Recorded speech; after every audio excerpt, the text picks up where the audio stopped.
Saudamos a igreja com a graça e a paz do Senhor Jesus. Nós vamos hoje, meus irmãos, estudar o capítulo 28 do livro do Êxodo. E eu espero que os irmãos tenham acompanhado a leitura, percebendo a sequência da leitura do capítulo ao longo da liturgia. E agora nós vamos ler os últimos versículos que ainda não foram lidos deste capítulo. Êxodo 28, agora os versos 30 a 43. E eu quero pedir a você novamente que participe do culto, fazendo esta leitura de maneira alternada. Livro do Êxodo, capítulo 28, do verso 30 até o verso 43, leitura alternada. Também porás no peitoral do juízo o Urim e o Tumim, para que estejam sobre o coração de Arão, quando entrar perante o Senhor. Assim, Arão levará o juízo dos filhos de Israel sobre o seu coração, diante do Senhor continuamente.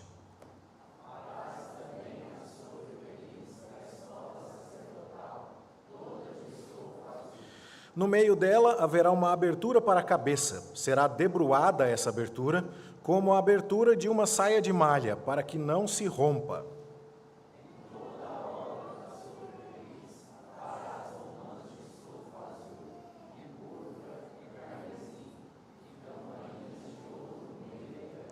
Haverá em toda a orla da sobrepeliz uma campainha de ouro e uma romã, outra campainha de ouro e outra romã.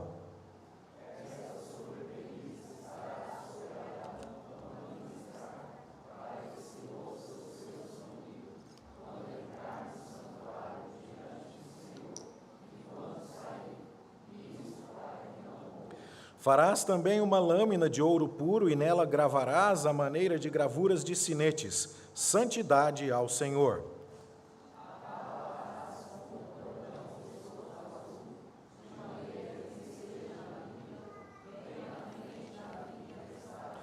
E estará sobre a testa de Arão, para que Arão leve a iniquidade concernente às coisas santas que os filhos de Israel consagrarem em todas as ofertas de suas coisas santas. Sempre estará sobre a testa de Arão, para que eles sejam aceitos perante o Senhor.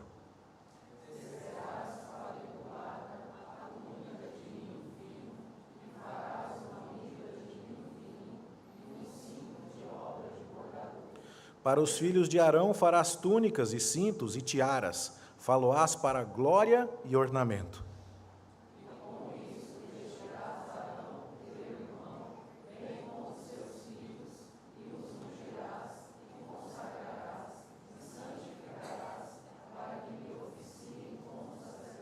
Faze-lhes também calções de linho para cobrirem a pele nua, irão da cintura às coxas. E estarão sobre Arão e sobre seus filhos, quando entrarem na tenda da congregação, ou quando se chegarem ao altar para ministrar no santuário, para que não levem iniquidade nenhuma. Isso será estatuto perpétuo para ele e para a sua posteridade depois dele. Amém.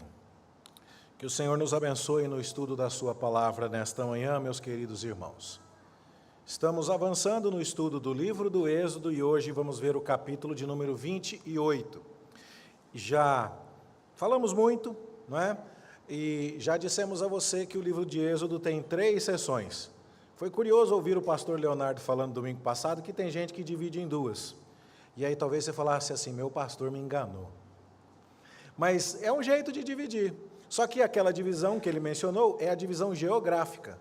Primeiro chegando no Monte Sinai e depois, antes do Monte Sinai e depois ao pé do Monte Sinai. Essa é a divisão geográfica. Possível.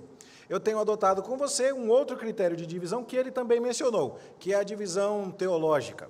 Aquela que vai tratar do êxodo em si, então lá no Egito, as pragas, os milagres mostrando o poder de Deus, depois no pé do Monte Sinai, a aliança, e ainda no pé do Monte Sinai, o tabernáculo.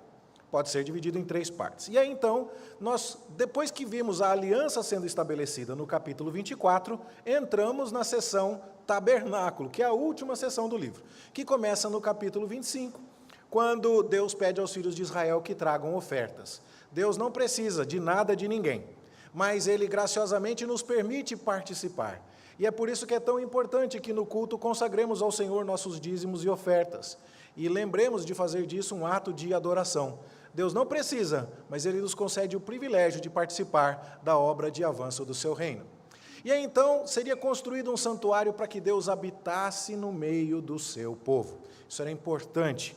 Deus tinha sido vizinho do homem no Jardim do Éden e essa proximidade geográfica havia se perdido. E Deus promete aos nossos primeiros pais que reverterá os efeitos da queda através de um descendente da mulher que esmagará a cabeça da serpente. E um dos efeitos da queda é que a vizinhança com Deus foi perdida. E agora, com a instalação do tabernáculo no meio do povo de Israel, essa vizinhança é recuperada. Deus mora no meio do seu povo.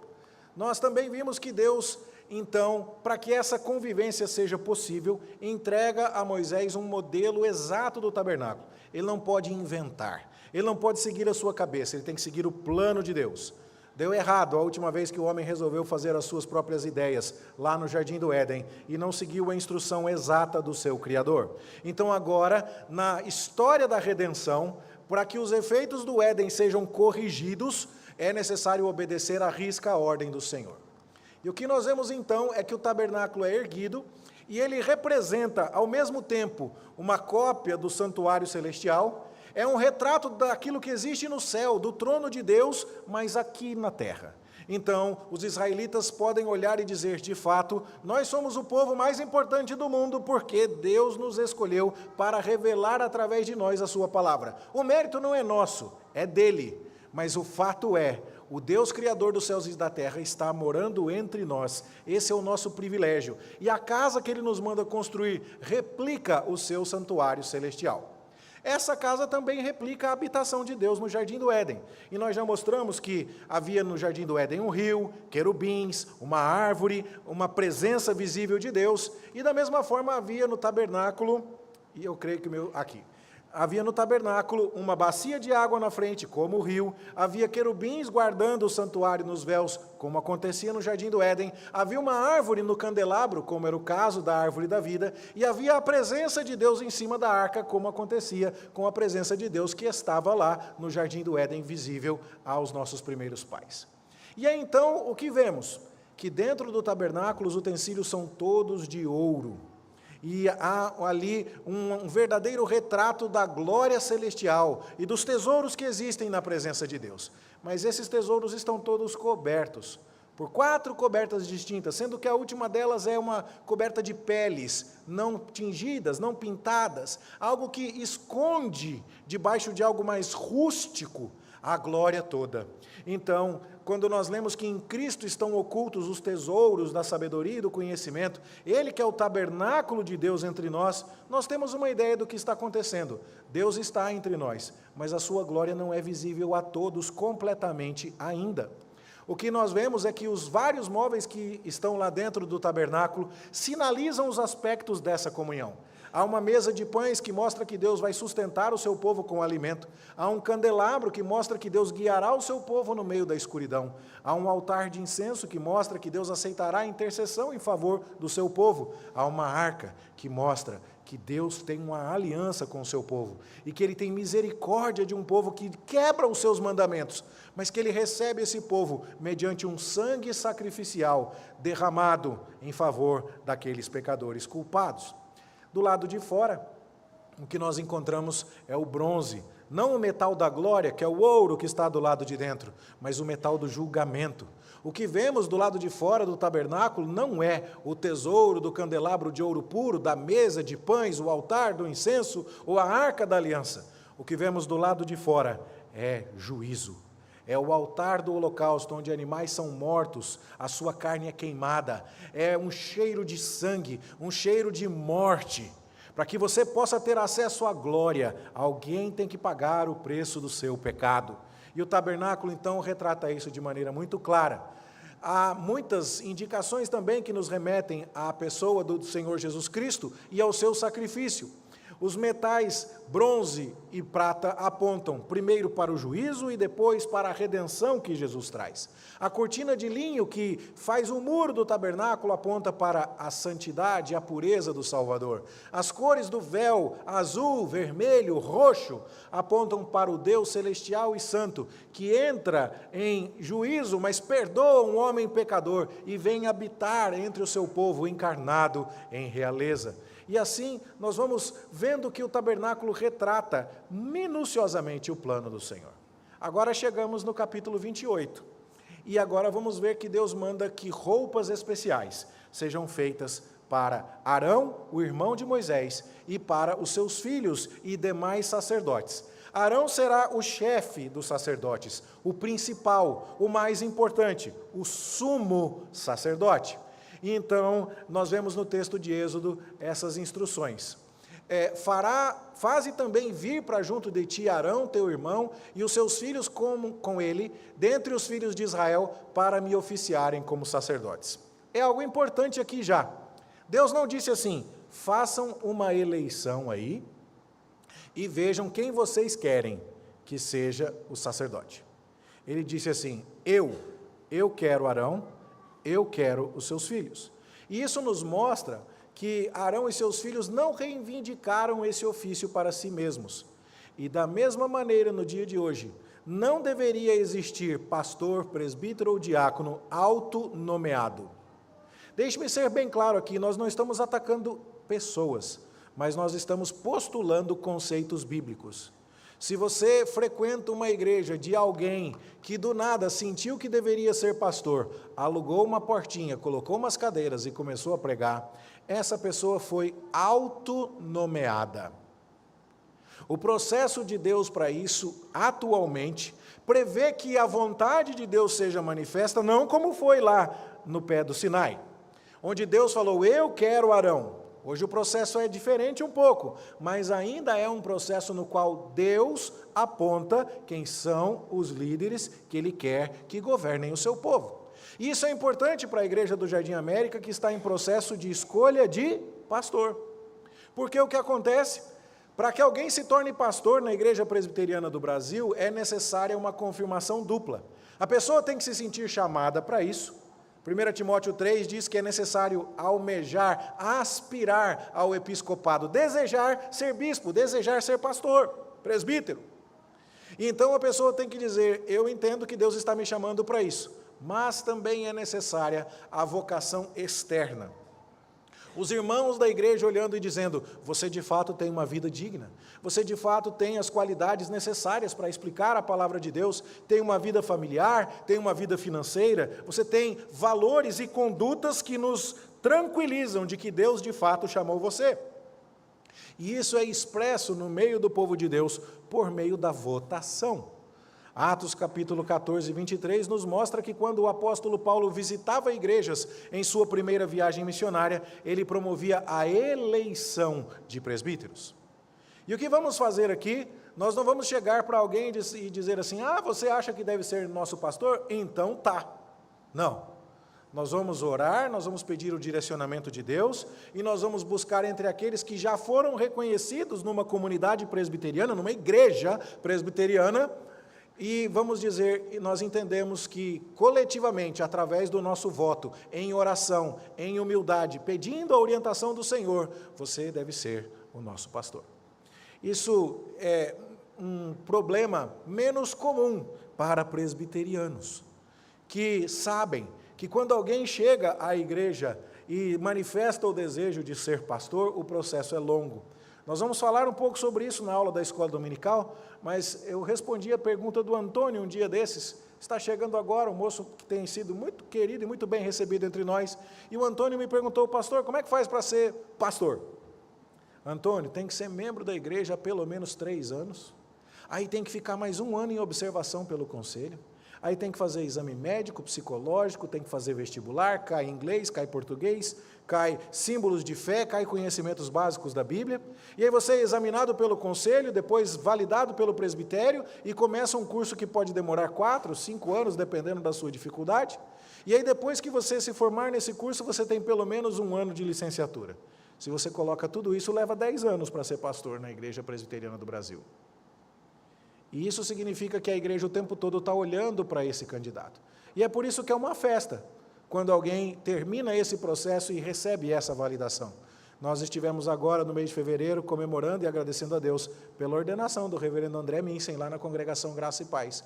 E isso nos mostra a seriedade da liderança que deve haver na casa do Senhor. Deus disse, Moisés, é Arão e seus filhos, e ninguém toma essa honra para si. Bom, eu não vou me alongar aqui, mas veja o que Hebreus fala, ninguém, pois, toma esta honra para si mesmo, senão quando chamado por Deus, como aconteceu com Arão. O escritor aos Hebreus estava falando do sacerdócio ainda, mas isso se aplica certamente à liderança dos ministros da palavra no meio do povo de Deus. E a nossa confissão de fé fala, por exemplo, a respeito dos sacramentos, o sacramento da ceia. E no capítulo 27, no parágrafo 4º, ela diz assim, que nenhum dos sacramentos deve ser administrado, senão pelos ministros da palavra legalmente ordenados. Significa então que quando se trata de preservar a pureza dos selos, dos sinais que Cristo instituiu na sua igreja, o batismo e a mesa do Senhor, pessoas que foram legalmente ordenadas e reconhecidas na liderança para este ofício é que devem se encarregar destas funções solenes. Então, isso é importante para nós. Não dá tempo da gente parar por aqui, mas eu pretendo enviar isso aos irmãos. Em 1 Coríntios 4, Paulo fala que é importante que os homens nos considerem despenseiros dos mistérios de Deus. E a palavra mistério tem alguma conexão com o sacramento, e então fala a respeito da administração dos sacramentos, dando a ideia de que na tradição da igreja reformada, aqueles que assumem a liderança, equivalente àquilo que acontecia no sacerdócio, onde alguém se encarregava da matança dos animais e fazia mediação entre Deus e os homens, agora somos mediados diretamente por Cristo, mas os nossos líderes na igreja e aqueles que se encarregam do culto e lideram a adoração, são pessoas que devem ser devidamente apontadas por Deus através de um devido processo. Depois, nós vemos a sequência do texto. E Deus diz assim, você vai fazer vestes sagradas para Arão, o teu irmão, para glória e ornamento. E eu gostei da frase de um autor que pesquisei, dizia assim, o sumo sacerdote era o homem mais bem vestido em Israel. E se tem uma coisa que eu posso crescer é em figurino, gente, não é meu forte. E eu admito isso. E eu fiquei pensando, vou pôr a gravata mais bonita que eu tiver para pregar esse sermão, porque agora Deus me pegou. Não é verdade? Mas o que era isso? Era um homem que tinha que brilhar, ele tinha que carregar com a sua roupa a glória de Deus em si. E as 3 palavras que são usadas ali são vestes sagradas, uma roupa santa, que são para a glória, tem que ser muito bonita, e tem que ter ornamento, tem que ter beleza. E aí então eu pensei em mim já adiantado, e eu queria convidar você a pensar adiantado agora, né? A partir das minhas palavras a respeito disso. Você já pensou que a roupa que você usa para vir comparecer diante de Deus precisava ser santa? Queridos, eu já tive a dificuldade de estar pregando em igrejas e não poder olhar para determinado canto, porque era pecado na certa. Você já pensou que coisa triste? Lá em São Paulo, uma das igrejas que tive o privilégio de pastorear, tinha uma história lendária de um pastor que ficava na porta da igreja com a trena. Estou falando! E olha que eu tenho trena, hein? E agora que eu estou de saída, agora quem sabe eu fico ousado depois dessa. Mas ele chegava com a trena e sem encostar no corpo das irmãs, colocava a trena. Mais de 4 centímetros para cima do joelho, pode voltar para casa, não vai entrar. Você já parou para pensar nisso? Eu conheço gente que fala, eu vivi isso, pastor, e eu voltei para casa com vergonha. Mas sabe, eu fico preocupado porque o mundo grita isso. Tem um programa do SBT que ficou famoso, chamado Esquadrão da Moda. Eu não sei se está no ar. Eu sei que eu recebi essa mensagem uma vez e eu fiquei impressionado. E aqueles 2 apresentadores, um homem e uma mulher, eu não sei o nome deles, parece que a mulher é modelo e o homem que apresenta é uma pessoa que parece que não tem os valores cristãos mais evidentes, ele tem todos os trejeitos de alguém cuja sexualidade não é aprovada pela Escritura, Mas eles pegam aquela pessoa que foi caçada no meio da rua, ou que alguém mandou uma carta dizendo, socorre aí o meu amigo, a minha amiga, porque ele é muito cafona, ela se veste muito mal, e eles vão tratar aquilo. E aí a moça pega um vestido, que eu obviamente tampei, para não atiçar a sua curiosidade, e o vestido da moça está vindo aqui até entendeu? Até o Parque Amazonas, aqui embaixo. E aí, então, o que acontece? Ele fala assim, e essa roupa, você faz o que com ela? Ela fala, não, essa aqui é roupa para ir para a igreja. E aquele moço que não parece temer a Deus, que parece não levar Deus em conta na própria escolha da sua sexualidade, diz, o quê? Você vai para a igreja com esse decote? Acorda, minha filha! Eu não entendo como é que você vai para a igreja com um decote tão profundo como esse. É curioso, não é? Você já parou para pensar na roupa que você vem comparecer diante de Deus? Deus está dizendo para Arão, eu quero você diante de mim com uma roupa santa. Ah, mas eram os sacerdotes só, pastor. E quem são os sacerdotes de Deus no mundo hoje? Quem é a raça eleita, o sacerdócio real, a nação santa, o povo de propriedade exclusiva do Senhor? Somos nós. Quem é que faz a mediação entre o mundo que não conhece a Deus e o próprio Deus? Somos nós. Nós precisamos ser aquelas pessoas que alguém olha para a gente e diz assim, deve ser crente. Houve um tempo que você olhava para a pessoa, às vezes era porque a Bíblia era o desodorante, né? Rexona, Avanço, ficava aqui debaixo do braço. Os Bíblias eram conhecidos porque carregavam a Bíblia debaixo do braço, ou por causa da saia, ou por causa daquela meia calça tão grossa que não cortava até a luz. Sei lá o que era, mas todo mundo olhava e falava assim, isso aqui é crente, isso aqui se veste como crente. E é curioso porque às vezes a gente olha algumas pessoas vestidas e tem dúvida, fala, crente? Você? E a pessoa fala, mas por quê? Qual que é o problema? E essas coisas são importantes para Deus, meus queridos, e nós precisamos tomar cuidado com isso. Então, separe o que você tiver de mais solene, de mais decente, para vir cultuar ao Senhor, isso é importante. Mas não é só isso, é preciso glória. E aí então tem que caprichar.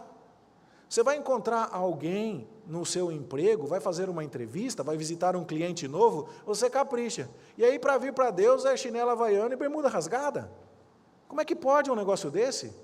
Entende? E aí então a gente vai vendo essas questões. A roupa de Arão refletia glória e ornamento. E é curioso que ela era feita dos mesmos materiais do tabernáculo. Quais eram as cores do tabernáculo? Azul, vermelho, roxo. O que é que tinha dentro do tabernáculo? Ouro. E o que é que tinha na roupa do sumo sacerdote? Exatamente isso. Azul, vermelho, roxo, linho fino branco e ouro. E pedras preciosas. Ou seja, o sumo sacerdote estava vestido do tabernáculo. Já pensou você andar vestido de Cristo? Você andar de tal jeito que as pessoas olhem e digam assim, está andando um crente ali entre nós. Você viu que coisa bonita é olhar um crente vestido entre nós? É diferente. E eu creio que os rapazes também precisam levar isso em conta e as moças também. Sabe, rapazes, vai ter moças que vão querer atrair a sua atenção vestidas de tudo, menos de tabernáculo. Vestidas de tudo, menos de Cristo. Mas quando a virtude que ela exibe é um coração manso, tranquilo, não é, como diz o apóstolo Pedro, o frisado de cabelos ou até mesmo a roupa sensual, mas é um vestido, uma roupa que destaca a sua modéstia, o seu caráter cristão, é isso que você deve procurar. Note que Pedro não está estimulando nem Moisés, nem o Senhor, nem eu, estimulando o descuido, estimulando a bagaceira, sabe? Não, é crente, meu caráter está bom, nem lavei o rosto, nem penteei o cabelo. Para com isso, irmão. Né? Repreende, tá certo? Mas a questão é, nós precisamos entender estas questões. Era como se o sumo sacerdote fosse uma encarnação do tabernáculo.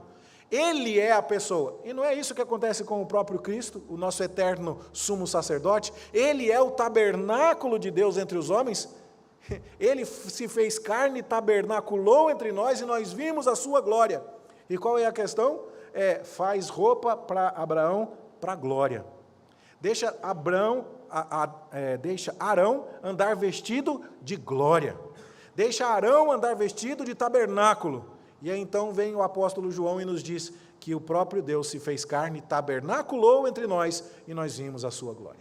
Isso é significativo, meus queridos, porque também nos aponta a importância de fazermos as coisas com excelência para Deus. Nós temos procurado desenvolver uma cultura de excelência aqui na igreja. Pintadinho, cor bonita, arrumado, novinho. Irmãos, chega de gambiarra para Deus, em nome de Jesus. Vamos parar com isso. Vamos parar de coisa mal, vamos parar de remendo. Vamos comprar para Deus o que é melhor, para o povo de Deus, para a igreja aquilo que é bom, aquilo que é novo. Se nós não tivermos, façamos aquilo que está mais dentro da nossa capacidade, mas não é hora de economizar, queridos. O povo de Deus deve também louvar a Deus através da excelência nas coisas. Olha o que Aristeas, uma pessoa do século II a.C., comentou vendo o sumo sacerdote. Sua aparência nos deixa maravilhados e atônitos. Você acredita que saiu desse mundo e passou para outro? Eu afirmo enfaticamente que cada homem que se aproxima do espetáculo daquilo que descrevi, experimentará surpresa e maravilha indescritíveis, e seu próprio ser é transformado pelo arranjo sagrado de cada mínimo detalhe. Século II a.C., período dos Macabeus ali, talvez um pouquinho antes. E aí então, o que nós vemos é alguém dizendo assim, eu encontrei aquele homem vestido daquele jeito, e isso me impactou, só de olhar. Só de olhar. Uma outra história que me marcou muito é a história de Alexandre o Grande. E eu coloquei as fontes aqui, mas eu não vou me demorar nisso, é porque eu pretendo compartilhar isso com você mais tarde. Mas Joséfo, por exemplo, um historiador judeu do século I, ele escreve que Alexandre o Grande, da Macedônia, quando vinha lá por volta do ano 330, para conquistar o mundo todo, ia passando pela Palestina, ele queria atacar os persas, Dario, lá na Pérsia. E ele então pediu ajuda ao pessoal de Jerusalém.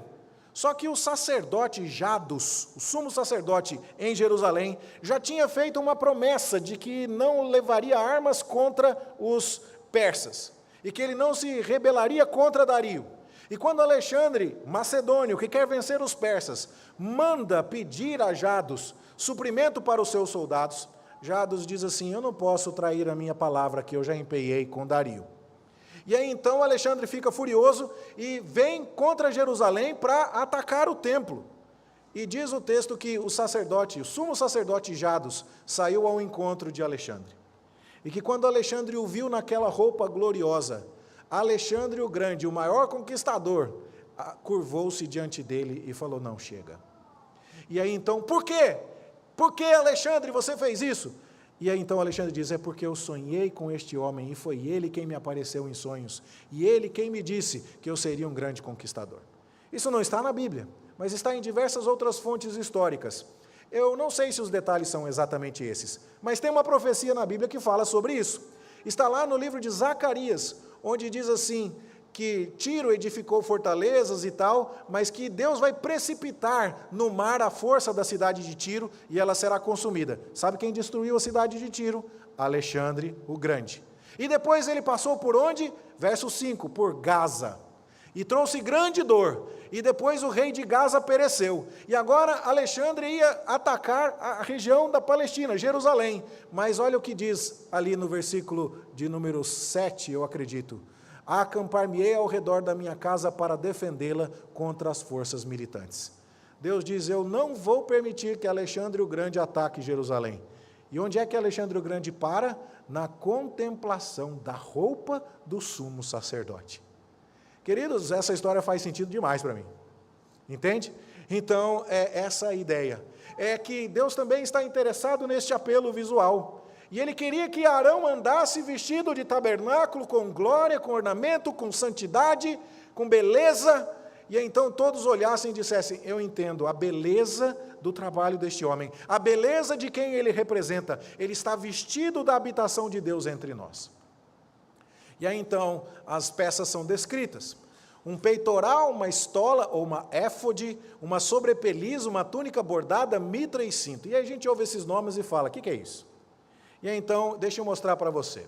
O calção, está aí, é para basicamente ser uma roupa de baixo, uma roupa íntima bem cheia de pudor e recato, de tal modo que ao subir no altar, jamais se possa ver as partes íntimas do sacerdote. Mas por que isso, pastor? Porque os cultos cananeus eram repletos de sensualidade, e inclusive de sexo cerimonial, e inclusive cheios de nudez. E Deus fala, não, vocês serão diferentes. Vocês não se vestem como o mundo, vocês terão toda a discrição.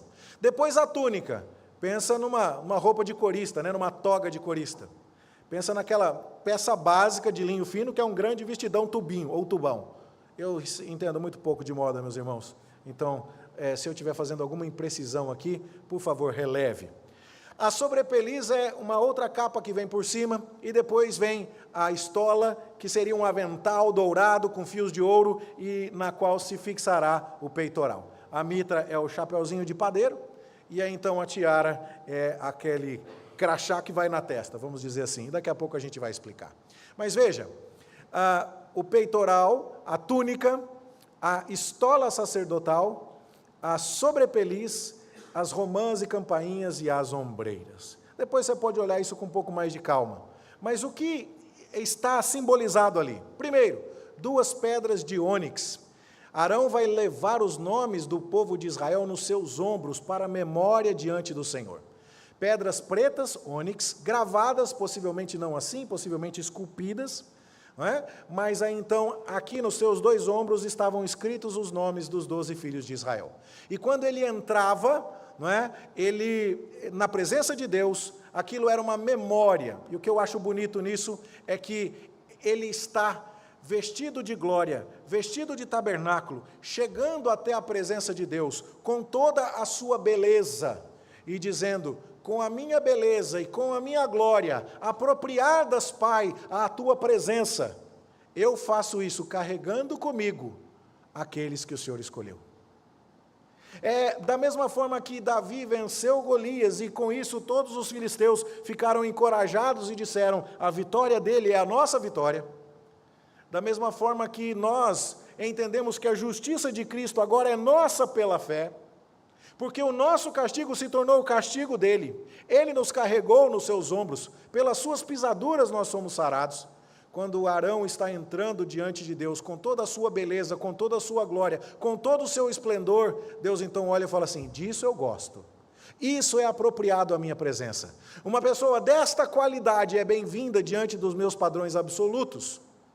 Tudo bem, eu aceito quem você quiser trazer com você. Traga-os em seus ombros. É o Evangelho sendo anunciado. Arão nos carrega. A beleza que Arão exibe é nossa. A beleza de Cristo está agora sendo vista no mundo através de nós, mas pela bondade de Cristo que nos carrega nos ombros. Isso está simbolizado ali.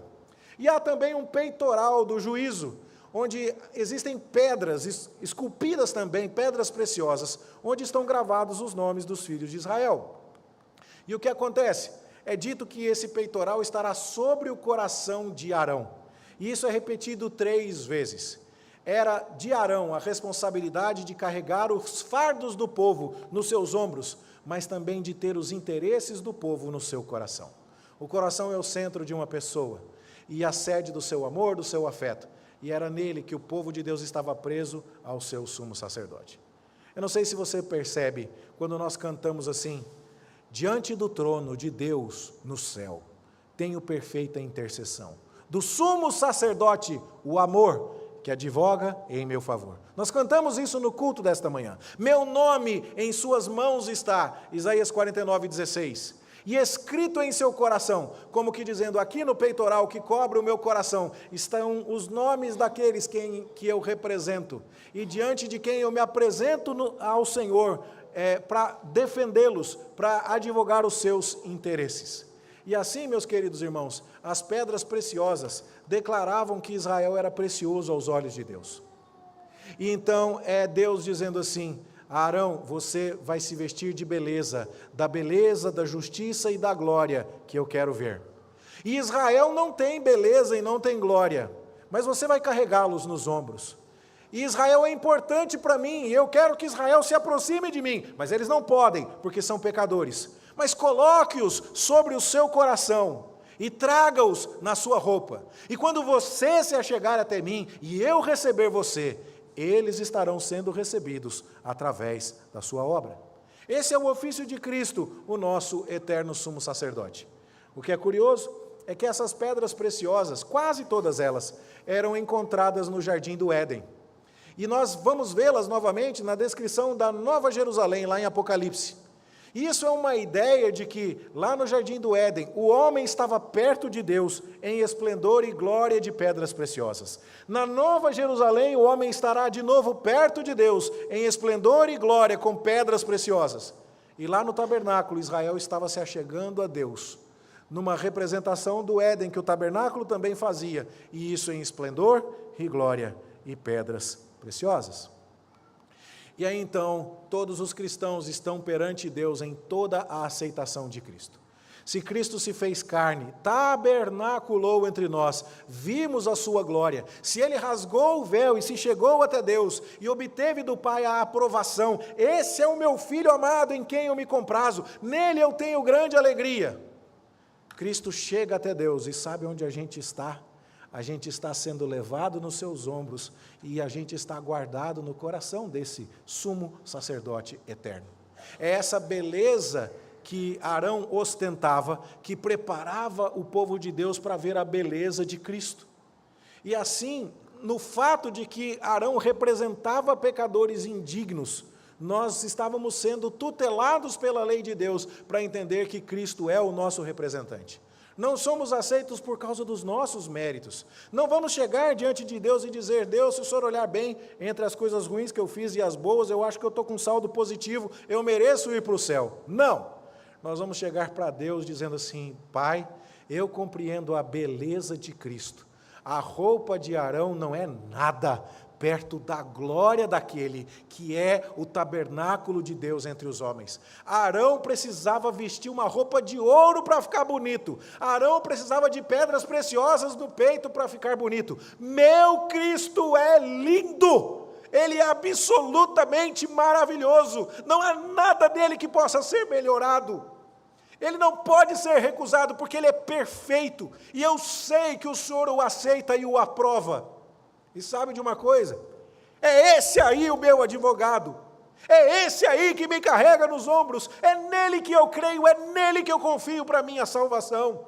E é por isso que eu sou tão seguro de que eu vou para o céu. É por isso que eu sou tão seguro que eu serei aceito. É por causa dos méritos daquele que é o meu eterno sumo sacerdote. O Evangelho está sendo pregado aqui, meus irmãos. Nós precisamos entender isso. E aí então, de alguma maneira, presa no seu peitoral está essa relíquia aí que a gente não sabe o que é. O Urim e o Tumim, não é nome de dupla sertaneja. O que é isso? A gente não sabe. Existem algumas especulações. Uns falam que eram duas pedrinhas, como aquelas que estão ali amarradas com a cordinha. Outros falam que são duas pedrinhas, uma branca e outra preta. Com certeza, se fosse, não seria com o alfabeto hebraico moderno, seria um alfabeto hebraico mais antigo. Não estariam escritas as palavras dessa maneira. Alguns dizem que era um papel que ficava guardado lá dentro com algum versículo e que quando o sumo sacerdote lia, algumas das letras que estavam nas pedras, nos nomes do povo de Israel, brilhavam e ele entendia a resposta de Deus. Parece um pouco fantasioso, mas esse desenho reflete essa perspectiva. Outros, como é o caso do filme Davi, da década de 80, com Richard Gere, galã de Hollywood dos anos 80 e 90. Davi é representado por Richard Gere. No filme sobre a vida de Davi, Urim e Tumim é representado assim. Quando o profeta Samuel vai escolher Davi, ele tem duas pedras na mão. É uma ideia interessante porque, literalmente, Urim e Tumim significa luzes e perfeição. E, nesta forma, como você está vendo aí, Samuel estendeu as mãos com duas pedras e foi testando os primeiros filhos de Jessé. Quem será o novo rei de Israel? E não acontecia nada. Mas quando chegou em Davi, a pedra brilhou. Está brilhando um pouquinho aí? Deu para perceber algum brilho? E aí, então, o rosto de Davi ficou iluminado pelo brilho das pedras. Seria possível? Possível. Mas nós não sabemos como é que é. Deus não contou. O fato é que quando você examina o uso do Urim e Tumim ao longo de toda a Escritura, o que você vê? Que o Urim e Tumim era usado apenas por um líder do povo em questões de interesse público. Ele nunca chegava e dizia assim: melhor investir em imóvel para alugar ou em ações na Bolsa de Valores. O Urim e Tumim não era usado para isso. Era para dizer assim: combata os filisteus agora ou me recolho, Senhor. Essa era uma decisão que competia aos interesses do povo. Também seriam coisas que um ser humano não podia saber imediatamente. Qual a raiz quadrada de 49? O Urim e Tumim não serve para perguntar isso, tá certo? Também, as perguntas deveriam ser apresentadas de tal forma que as respostas possíveis fossem sim ou não. E a resposta era dada através do lançamento de sortes, através da consulta pelo lançamento de sortes. É tudo o que nós podemos dizer. Nós não precisamos de maiores informações a respeito disso. Mas nós sabemos que, em alguns momentos, Josué usou o Urim-Tumim, Davi usou a estola sacerdotal, outros líderes militares usaram isso na história do povo de Deus. E o que isso representa? Que o sumo sacerdote é alguém que também está empenhado em revelar ao povo do Senhor a vontade do Pai Celestial. Isso é importante para nós também. Hoje nós temos a vontade de Deus revelada a nós de maneira completa e definitiva na pessoa de Cristo. Penúltimo, acredito. Tinha que colocar uns sinetinhos e umas romãs na borda da roupa do Arão. E por quê, né? Bom, os sininhos aqui, é dito no texto, que eram campainhas que Arão devia usar para não entrar na presença de Deus desavisadamente e morrer. Você deve se lembrar que Esther não podia entrar na presença do rei sem aviso, e quando ela fez isso, ela arriscou a própria vida, não é? Então, essa ideia era, Arão, você é o sumo sacerdote, mas é um sumo sacerdote provisório. Você ainda é um sumo sacerdote imperfeito. Você não pode chegar na minha presença de qualquer jeito. Você ainda precisa avisar. Alguns acham que é porque no dia da expiação o sumo sacerdote entrava lá no Santo dos Santos, mas isso não é verdade, porque no dia da expiação o sumo sacerdote usava uma roupa muito mais simples, porque ele estaria no seu estado de humilhação. Essa era a roupa de todo dia. E ele então andava avisando, olha, está chegando aquele que representa vocês diante de Deus, mas nem eu posso chegar na presença de Deus de qualquer maneira. Ele carregava essas romãs, e nós não temos grandes informações de porquê, mas para alguns parece mais um resgate do Éden. Se as pedras preciosas lembram da glória do Éden, as romãs em sua roupa lembrariam da fartura do Éden, como acontecia com as amêndoas que estavam presentes no candelabro de ouro. Então, essas são as ideias. Por fim, ele tinha uma lâmina de ouro puro gravada na testa, santidade ao Senhor. E essa lâmina, então, mostrava o tempo inteiro que ele trazia as ofertas santas do povo de Deus até o Senhor, mas o povo era pecador. O povo trazia o que Deus mandou, trazia o que Deus requereu, e ele então apresentava e dizia, Deus, são pecadores, mas que estão fazendo tudo do jeito que o Senhor mandou, apontando para aquele que te agrada, do jeito que o Senhor mandou. Tem lá atrás um sacrifício que aponta para o sacrifício perfeito. Eu estou representando este povo como sumo sacerdote, mas eu aponto para um sumo sacerdote perfeito. Somos separados para o Senhor e temos procurado nos santificar para o Senhor, mas aguardamos aquele que é santo de maneira perfeita. Isso está escrito na testa. E assim, quando Deus olha para aquelas coisas e para tudo que está na testa do sumo sacerdote, ele perdoa o seu povo e aceita o sacrifício. Não porque eles sejam santos em si mesmos, mas porque eles apontam para aquele que é verdadeiramente santo e agradará ao Pai em todas as coisas. Termino lembrando que houve uma disputa pelo cargo.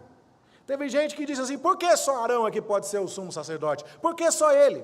E aí então, para resolver a disputa, Deus mandou que os cajados, que os bordões das pessoas que postulavam o cargo fossem deixados ali.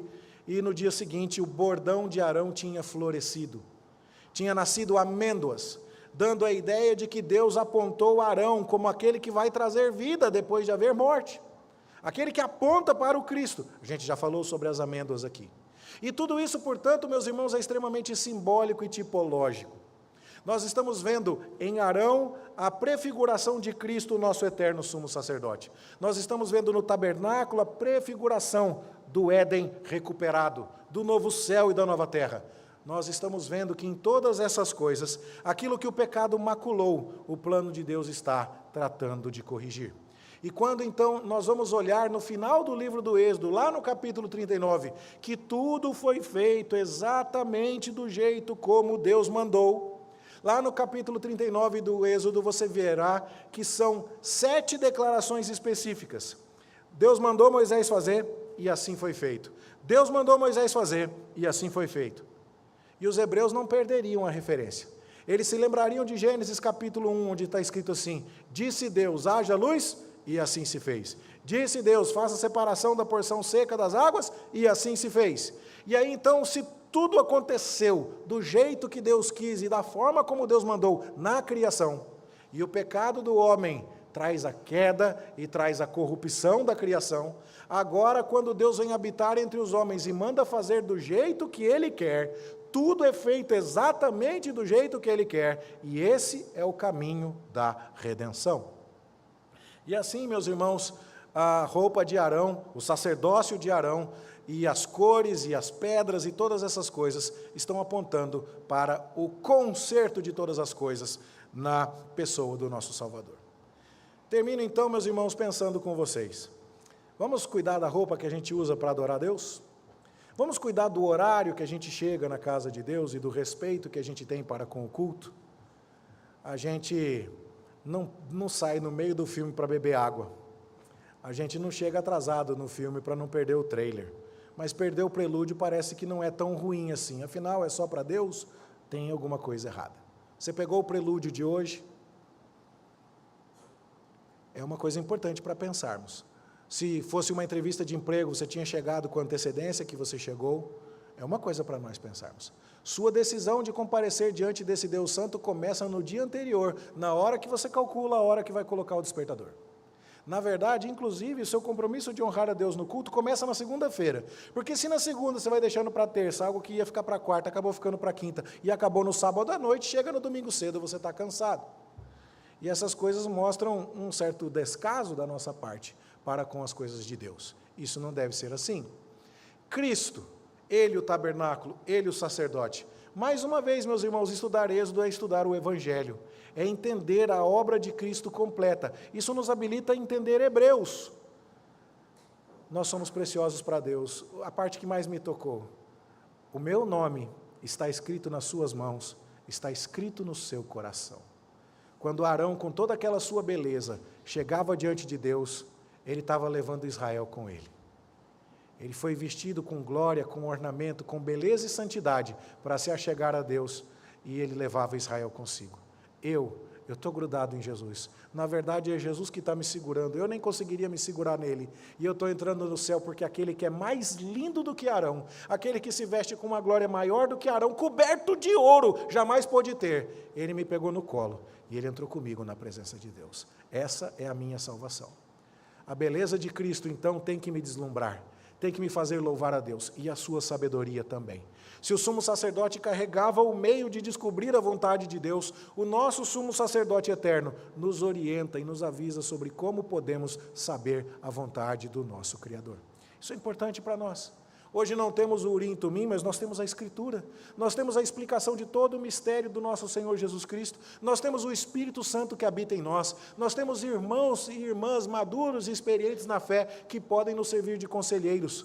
Nós temos a providência de Deus nos ajudando a discernir os seus caminhos. Nós não estamos desamparados. Aquele que nos ama, nos tem no coração, nos carrega nos ombros, é bonito diante de Deus em nosso lugar, não nos deixa sem orientação. Louvado seja Deus por isso. Estamos com a direção divina. Esse Jesus é o nosso sumo sacerdote eterno. Irmãos, nós teríamos um hino aqui, e eu vou pedir licença aos nossos irmãos da equipe, nós não vamos cantá-lo agora por causa do nosso tempo, eu prometo, não vai ser perdido. Nós vamos cantar no próximo culto, já está pronto, e eu vou chamar vocês para tocar da próxima vez.